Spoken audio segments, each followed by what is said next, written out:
సిరిసిల్ల మహబూబ్నగర్ జిల్లా బీజేపీ జిల్లా అధికార ప్రతినిధి.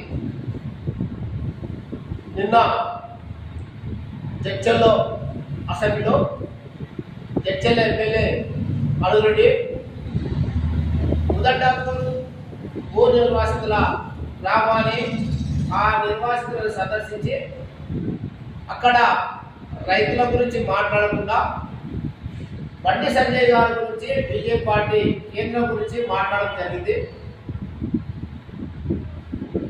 ముందుగా ఎమ్మెల్యే అడుగురెడ్డి సబ్జెక్ట్ తెచ్చుకొని మాట్లాడితే బాగా ఉండాలి. బండి సంజయ్ గారు ఏం మాట్లాడారు, మీరేం మాట్లాడుతున్నారో ఒకసారి ఆలోచన చేసుకొని మాట్లాడండి. ఎమ్మెల్యే అడుగురెడ్డి, బండి సంజయ్ గారు మీరు కాంగ్రెస్ పార్టీలో రాజశేఖర్ మీటింగ్ పెట్టుకుంటా ఉన్నారు. కాంగ్రెస్ పార్టీని మీద రేవంత్ రెడ్డి గారిని సీఎం దించడానికి అని చెప్పి ఆయన ఉన్నమాటనే మాట్లాడు. ఉదాహరణ, మరి జడ్చల్ ఎమ్మెల్యేగా నిన్ను గెలిపించారు జడ్చల ప్రజలు, మహబూబ్నగర్ జిల్లా ప్రజలు. మరి ఎమ్మెల్యేగా నీవు 10 మందితో రాజశేఖర్ మీటింగ్ పెట్టింది నిజమా కాదా?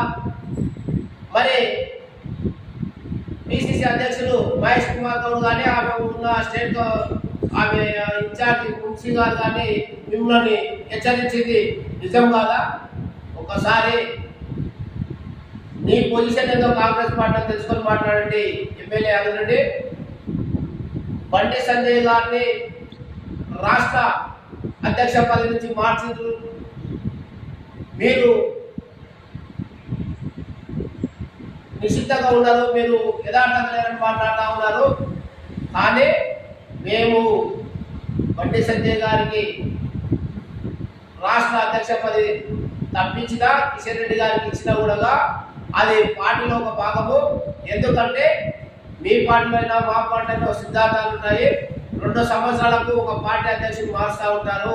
ముందు అది తెలుసుకొని మాట్లాడి అడుగురండి. అంతేగాని పార్టీల మీద బుద్ధ చల్లే ప్రయత్నం చేయకండి. మీరు చేసినది తప్పు, మన మీద చెప్పడం అనేది కరెక్ట్ కాదు. బండి సంజయ్ గారికి కేంద్ర హోమ్ మినిస్టర్లో సహాయ మంత్రి ఇచ్చినాము.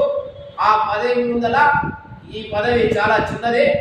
ఒకసారి ఆలోచన చేసుకొని మాట్లాడితే బాగుందని చెప్పి చెప్తా ఉన్నాము. అలాగే మీరు నీలాంటి ఎమ్మెల్యేలు ఇంతకుముందు కూడా గతంలో కూడా ఉమ్మడి రాష్ట్రం ఆంధ్రప్రదేశ్ ఏర్పడినప్పుడు ఇక్కడ మహబూబ్నగర్ జిల్లాకి వెళ్ళి షాద్నగర్కి వెళ్ళి ఊర్ల రామకృష్ణరావు అని చెప్పి ఒక వ్యక్తి సీఎం అయితే, మరి నీలాంటి వెన్నుపోటుదారులు ఆ రోజు కూడా సీఎం గారిని దించడం జరిగింది. మరి ఈరోజు మరి అదే ఫాలో అయ్యి మహబూబ్నగర్ జిల్లాకి వెళ్ళి రేవంత్ రెడ్డి గారు ముఖ్యమంత్రి అయితే, మరి ఆ ముఖ్యమంత్రి గారిని సంవత్సరం కాకముందుకి మీరు దించడానికి శతవిధాల నల్గొండకి వెళ్ళి మీ కోమరెడ్డి బ్రదర్స్ సూచనల మేరకు ఇక్కడ మహబూబ్నగర్ జిల్లా ముఖ్యమంత్రి దించడానికి శతవిధాల ప్రయత్నం చేస్తున్న వెన్నుపోటుదారులకు కాంగ్రెస్ పార్టీకి వెళ్ళి రేవంత్ రెడ్డి గారిని దించడానికి ప్రయత్నం చేస్తుంది నీవు కాదా? ఒకసారి ఏదైనా మీద చేసుకొని చెప్పండి. కాంగ్రెస్ పార్టీలో రేవంత్ రెడ్డి సీఎం దించడానికి మీ ఎవరు మీ కోమరెడ్డి బ్రదర్స్ మీరు ఎక్కడ పడితే అక్కడ మాటలు మాట్లాడుకుంటా మాకు హోమ్ మినిస్టర్ మేము అది చేస్తాము, లేకపోతే ముఖ్యమంత్రి ఇస్తే ఇచ్చేస్తామని చెప్పి మాట్లాడే కోమరెడ్డి బ్రదర్స్. అలాగే నీవు మాట్లాడుతుంది వాస్తవం కాదని చెప్పి బీజేపీ పార్టీ తరఫున హెచ్చరిస్తా ఉన్నాము. అలాగే మరొకసారి బీజేపీ పార్టీ నిధుల గురించి ఎంపీల గురించి మాట్లాడితే బాగుండదు.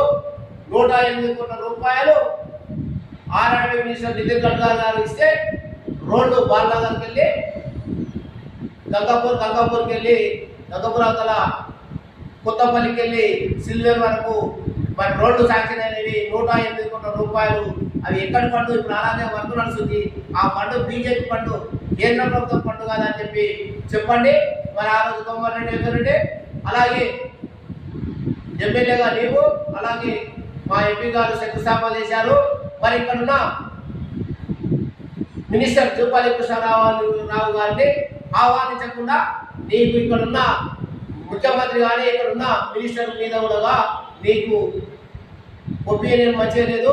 వాళ్ళని ఓడ్చలేవు. వాళ్ళు ఎప్పుడైతే దిగాలి, నేను కావాలని చెప్పి నీవు మంత్రి కావాలి, మీకు కోమర్ రెడ్డి ఏదో సీఎం కావాలని చెప్పి కలలు కానీ పగడు కలలు కానీ మా మహబూబాబాద్ జిల్లా వాసిని అయిన రేవంత్ రెడ్డి గారిని దించడానికి సకల విధాల ప్రయత్నం చేస్తున్నాం. వెన్నుపోటు దాన్ని మీరు ఒకసారి మా పార్టీ గురించి, మా బీజేపీ పార్టీ గురించి ఎక్కడైనా కూడా వాస్తవాలు మాట్లాడండి. వాస్తవాలు మాట్లాడకుండా తప్పుగా మాట్లాడితే బీజేపీ వాడి తరఫున జడ్చర్ల కాన్స్టిట్యూన్సీలో, జడ్చర్ల అసెంబ్లీలో ఏ గ్రామ అయినా సరే మేము నిలదీయడానికి మేము సిద్ధంగా ఉన్నామని చెప్పి హెచ్చరిస్తా ఉన్నాము బీజేపీ పార్టీ తరఫున.